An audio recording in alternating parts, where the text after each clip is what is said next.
అది నాకు కొంచెం కష్టంగా ఉంది. అటువంటి ఒక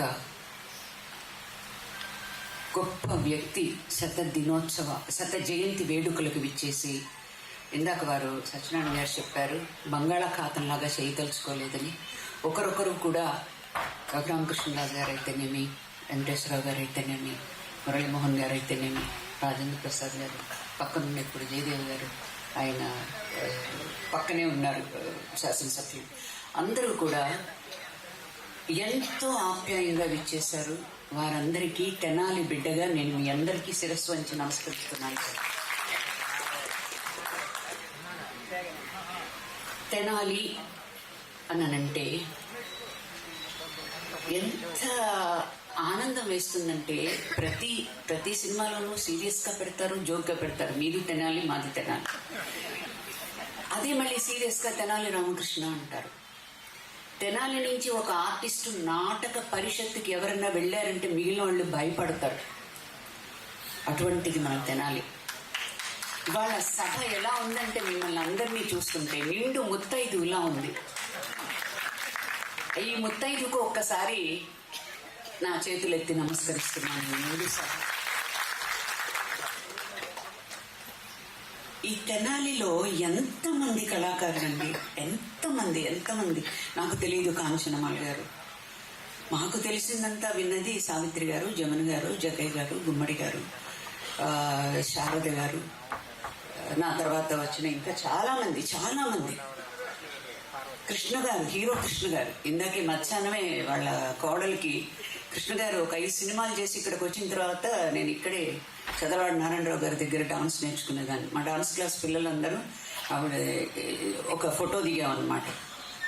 కృష్ణ గారు అట్లా ఎంతమంది, అంతమందిలో నేను కూడా ఈ ఊరిలో పుట్టినందుకు, ఈ ఊరి ఆడపడుచు నన్ను అనిపించుకున్నందుకు సర్వదా నేను ఆ భగవంతుడికి కృతజ్ఞతలు చెప్పుకుంటున్నాను. పుట్టిన ఊరే కాదండి, మెట్టి నీళ్ళు కూడా ఈ ఊరే నాది.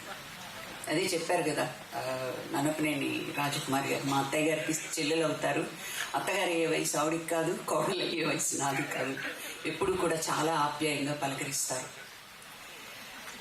ఇక వచ్చినది అటువంటి ఒక గొప్ప, ఇక్కడ ఓన్లీ ఆర్టిస్టులే కాదండి, కవులు, రచయితలు, గాయకులు. ఇందాక ఒక నాటకం వేశారు, ఆ నాటకం గురించి చెప్పారు.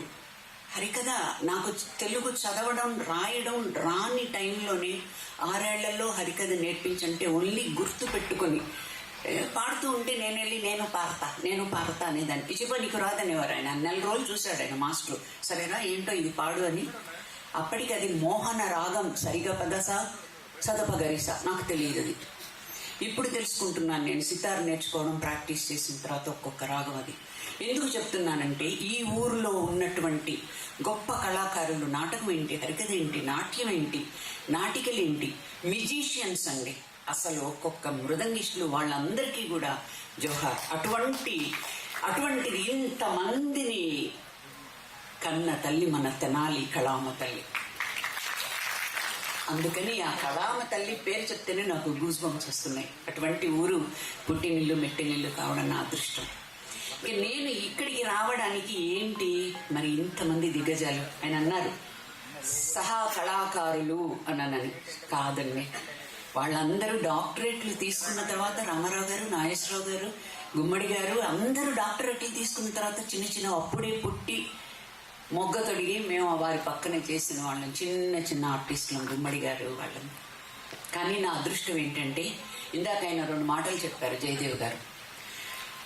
మోదుకూరి జాన్సన్ గారు రాసినటువంటి నటనాలయ నాటకం బ్రహ్మాండంగా ఉంటే ఆయన్ని తీసుకుని సినిమాల్లోకి వెళ్ళారని నేను చాలా ఆనందంగా గర్వంగా చెప్పగలను. ఆ నాటకం వల్లూరి వెంకటరామయ్య ఆయన తండ్రి క్యారెక్టర్. నేను చిన్నప్పుడు ఒక 7 ఏళ్లప్పుడు ఒక బాల నటుడు ఇదే ఊర్లో గుమ్మడి అంకులు వచ్చారు, ఎత్తుకున్నారు. ఈ అబ్బాయి ఎవరో బాగా చేశారంటే, కాదు నేను అమ్మాయిని అన్నారు. ఆయన పక్కన నవ్వారు. ఆ నాటకం అంత మంచి నాటకం, ఎక్కడికి వెళ్ళినా కూడా ఆ నాటకానికి అంత మంచి అప్లాస్ అనమాట. నాకు పెద్ద నాటక అనుభవం లేదు. ఇంకొకటి అడిగితే లోహితాసుడు చేశాను చిన్నప్పుడే, ఓన్లీ చిన్నప్పుడే. ఎప్పుడు ఎంతసేపు డాన్సు, నాట్యం, సంగీతం ఇలా ఉండేది. అది గుమ్మడి వెంకటేశ్వరరావు గారు ఎత్తుకుని ఆ రోజున ఒకటే అన్నారు, మన తెనాలి బిడ్డ ఈ పాప కోటి సూర్యప్రభ, పెద్ద అయితే మంచి ఆర్టిస్ట్ అవుతుంది ఈ అమ్మాయి అని అన్నారని మా వాళ్ళు చెప్పారు. ఆయన అన్నది గుర్తు పెట్టుకునేంత వయసు కూడా లేదు. ఎప్పుడన్నా మెడ్రాస్ వెళ్ళి ఆయన బ్లెస్సింగ్స్ తీసుకునేదాన్ని. ఏంటి ఏం చూసావు ఇక్కడ అంటే, సావిత్రి గారిని చూడాలి అని అడిగాను నేను. సావిత్రి గారికి ఫోన్ చేసి ఆవిడ్ని చూసేటట్టు చేశారు. ఆ తర్వాత మళ్ళీ సినిమాలు చేస్తాను అని అన్నాను. నీకు ఇప్పుడు 12 ఏళ్ళే, నీకు అది అటు ఇటు కాని వయసు, వద్దు వెళ్ళిపో. ఏం చదువుతున్నావు అంటే 6th స్టాండర్డ్ చదువుతున్నాను. అయితే ఎగ్జామ్ రాసిరా ఉన్నారు. ఇక్కడే తాలూకా హై స్కూల్లో 6th స్టాండర్డ్ అంటే అప్పుడు ఫస్ట్ ఫామ్ అనేవాళ్ళు. ఆ తర్వాత ఇలా గంగాధరరావు గారు, పర్వతనేని గంగాధరరావు గారు నీళ్ళే నాడది సినిమా తీస్తున్నారు, వెళ్ళి కలిసినప్పుడు వెళ్ళి కలమని అన్నారు. అటువంటి ఇప్పుడు ఇందాక జయదేవ్ గారు చెప్పారు చూసారా, నటనాలయం నాటకం, ఆయనతో నాకు అది బంధం. ఇందాక ఒక సాంగ్ చెప్పారు, ఎవరో వస్తారని ఏదో చేస్తారని ఎదురు చూసి మోసపోకుమా, నిజము మరచి నిద్రపోకుమా. ఆ చిత్రంలో హీరోయిన్ నేనే అని చెప్పుకోవడానికి నేను ఆనందపడుతున్నాను. ఆ తర్వాత నీడలే నాడది సక్సెస్ సూపర్ డూపర్ అయిన తర్వాత అప్పటికి ఫోన్లు లేవు, కబురు చేశారు. ఇంటికి వెళితే వెరీ గుడ్, మన తెనాలి పరువు నిలబెట్టాం, ఆయన కళ్ళల్లో ఆనందం చూడాలండి. ఇందాక అన్నారు కదా, ఎవరైనా బాగా చేస్తే అప్రిషియేట్ చేస్తారని, అంత అప్రిషియేట్ చేశారు. అట్లాగే ఇదెక్కడి న్యాయం, ఆ సినిమా సక్సెస్ అంటే అంత పెద్ద సక్సెస్. మురళీమోహన్ గారు నేనే చేశాం, దాసరి నారాయణరావు గారి డైరెక్షన్లో. ఇంటికి ఫోన్ చేసి ఆయన నన్ను అభినందించాల్సిన అవసరమే లేదు. ప్రతిసారి అనేవారు, మా అమ్మాయి ఇదిగో సెట్లో ఉంది, మన తెనాలి పరువు పెట్టామని అనేవారు. ఆయన కళ్ళల్లో ఆ ఆనందం కనిపించేది. అట్లాగే తమిళ్ వర్షన్ చేస్తే అవార్డు వచ్చింది నాకు, ఇదెక్కడి న్యాయం. అప్పుడు అభినందించారు. ఇవన్నీ పక్కన పెట్టి ఇలా అవుతూ ఆయనకు కూతురు క్యారెక్టర్స్ అవి ఇవి చేస్తూ వచ్చాను. వేగు చుక్కలు అనే సినిమా చేసాం నేను, మురళీమోహన్ గారు. అప్పుడు నాకు స్పెషల్ జ్యూరీ అవార్డు, ప్రభ కాకపోతే ఎవరికి ఇస్తారండి, మా అసలు తెలుగు ఎవరు మాట్లాడుతున్నారు అని ఆయన పరిపూర్ణంగా అట్లా. ఇప్పుడు ఆయన క్యారెక్టర్ ఇంకోటి ఇవ్వడమే కాదు, ఎవరైనా చేస్తే మనస్ఫూర్తిగా అది మెచ్చుకోవడం అనేది ప్రతి నిజమైన కళాకారుడు చెయ్యకపోతే అది ఆత్మవంచన అవుతుందండి. అందుకని మురళీమోహన్ గారి సంస్కారం ఏంటంటే, నాటిక ప్రభ నేను ముందే చూడడానికి వెళుతున్నాను అని మెచ్చుకున్నారు చూడండి. అది నిజమైన ఆర్టిస్టు. ఒక ఆర్టిస్ట్ బాగా చేస్తున్నారంటే ఇమ్మీడియట్గా వెళ్ళి చెప్పాలి, అది చెప్పేయాలి అంతే. ఇంకా వేరే డబ్బులు అవన్నీ అవి తర్వాత అండి. ఆ కొట్టే చప్పట్లు, ఆ బ్రహ్మాండంగా చేశాననే ఆనందం ముందు ఇంకా అది పరమేశ్వరుడు వర్షం కురిసినట్టే ఆశీర్వాదం. అట్లా అంకుల్ తోటి నేను 2nd cinema, 3rd cinema, 4th cinema, తండ్రి, మామగారు, ఇవి అన్నీ చేశామండి. మళ్ళీ ఇందాక ఒక మాట అన్నారు ఆయన, ఈడు జోడు అనే సినిమా చేశారండి. అదే జమన గారు, అదే సావిత్రి గారు, అదే వాణిశ్రీ గారు, వాళ్ళందరూ కూడా కూతురు క్యారెక్టర్లు చేశారు. కానీ భార్యగా చేసింది ఒక జమున గారే అనుకుంటున్నాను, నాకు తెలుసు. I think so.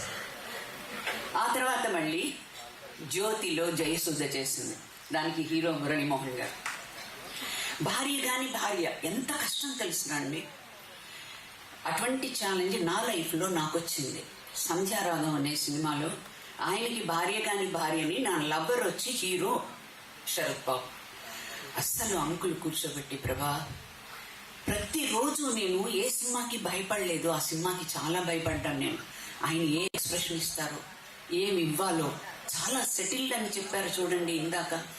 ఆ సెటిల్ ఇప్పుడు అంటున్నారండి, సెటిల్ యాక్టింగ్ ఎప్పుడో చేసేసారు వాళ్ళందరూ. అసలు మహామహులు వాళ్ళు వేసిన బాటలోనే ఇప్పుడు మేమందరం వెళుతున్నాం. రామారావు గారు కానివ్వండి, ఒక గెటప్ అంటే అది గెడ్డం పెట్టినా, మీసం తీసినా, క్రౌన్ పెట్టినా, ఏం చేసినా కూడా. మరి గుమ్మడి గారికి కానివ్వండి, పెద్దలు కారణ జన్ములని అంటాను ఆయన, నందమూరి నట సార్వభౌమ ఎన్టీ రామారావు గారు కానివ్వండి, వాళ్ళ కారణం అంతే. వాళ్ళు చరిత్రలో, మన మనసుల్లో గుమ్మడి గారు నిలిచిపోయారు కాదండి, చరిత్రలోనే నిలిచిపోయారు. వాళ్ళంతా చరిత్రలోనే నిలిచిపోయారు. ఇంకొకటి ఆలపాటి రాజా గారికి థ్యాంక్స్ చెప్పాలి. ఇలా మేము 100 years చేస్తున్నాము అంటే ముందు మా ఊర్లో పెట్టండి అని అడిగినందుకు ఈ ఊరి ఆడపడుచుగా మరొక్కసారి వారికి నేను ధన్యవాదాలు కృతజ్ఞత చెప్తున్నాను. రాజేంద్ర ప్రసాద్ గారి గురించి ఒకటి చెప్పాలి. ఎన్టీ రామారావు గారిది 100 years చేస్తూ తెనాల్లో చేయాలని బుర్రా సాయి మాధవ్ గారు, మన నందమూరి నటసింహం బాలయ్య బాబు ఆధ్వర్యంలో జరిగింది. ఇదే వేదిక మీద నన్ను పిలిచారండి. ఆ ఫస్ట్ హీరోయిన్, చాలా మంది ఉన్నారు కదా హీరోయిన్స్, వాళ్ళందరినీ పిలవండి ఫస్ట్ మంత్, ఎందుకంటే కాదమ్మా నువ్వు తెనాలి ఆడపడుచువి, స్టూడియో ఓపెనింగ్ హీరోయిన్ ఇందాకన్నారు దగ్గుపాటి గారు. ఆ చిత్రం బళ్ళారేవి చిత్రం నేనున్నానండి, అప్పటికి నా పెళ్లి కాలేదు, కానీ నేనున్నాను, మీరు ఉన్నారు సెట్లో అని. ఆ చిత్రంతోనే రామకృష్ణ సినీ స్టూడియో ఓపెనింగ్ అయ్యింది. ఆ అదృష్టానికి చూడండి, ఇక్కడే ఇదే ప్లేస్ లో అన్న నందమూరి తారక రామారావు గారి 100వ జయంతి వేడుకల్లో నేను జ్యోతి ప్రజ్వలనం చేశాను. ఆ మొట్టమొదటిసారి వచ్చాను. అది ఏమిటి, తెనాలి బిడ్డను ఒకటి. ఇవాళ గుమ్మడి గారి 100వ జయంతి వేడుకలో నేను, ఆయన ఎప్పుడు అనేవారు మా అమ్మాయి అని. నేను శారద గారు నాతో మాట్లాడినప్పుడు అన్నాను, మా అమ్మాయి అనేవాళ్ళు. మీరు 5గురు అయితే నేను 6వ దాన్ని ఆఖరి దాన్ని మీ చెల్లెల్ని అనుకోండి, నేను తప్పకుండా వస్తానని అన్నాను. సో ఆ విధంగా నేను ఆయనకి చాలా కృతజ్ఞత, పూజ్యభావం, గౌరవం.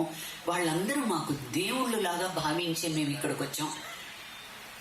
మేమే కాదండి, ఇక్కడున్న ప్రతి మనసు, ప్రతి అందరూ కూడా అసలు మన తెనాలి ఆడియన్స్ అంటే ఇదండి. మరొకసారి మీ అందరికీ నా హృదయపూర్వక నమస్కారాలు. దేన్నైనా సరే బాగోపోతే లేచి వెళతారు, బాగుంటే కూర్చుని అభినందిస్తారు. సో మరొక్కసారి నన్ను ఈ కార్యక్రమానికి పిలిచినందుకు ఇంకా చాలా మాట్లాడాలనుకున్నాను, కానీ ఇప్పుడు ఇది సమయం కాదు. ఇందాకే బంగాళాఖాతంలాగా అవుతుందని అన్నారు, కానీ నేను అసలు సినిమాల్లోకి వెళ్ళడానికి కారణం గుమ్మడి గారని అది చెప్పాలి, ఆ నాటకం చెప్పాలి, ఆ సినిమాలు చెప్పాలి, ఇక్కడికి రావడానికి కారణం చెప్పాలి. ఎందుకంటే నా చిన్నతనం చూసింది ఇంకెవ్వరూ చూడలే, ఓన్లీ గుమ్మడి వెంకటేశ్వరరావు గారు నా చిన్నప్పటి నుంచి చూసిన ఆయన. కాబట్టి నేను ఇక్కడికి వచ్చి ఆ పూజ్య భావంతో ఆ కృతజ్ఞత నేను తెలుపుకోవాలనే ఉద్దేశం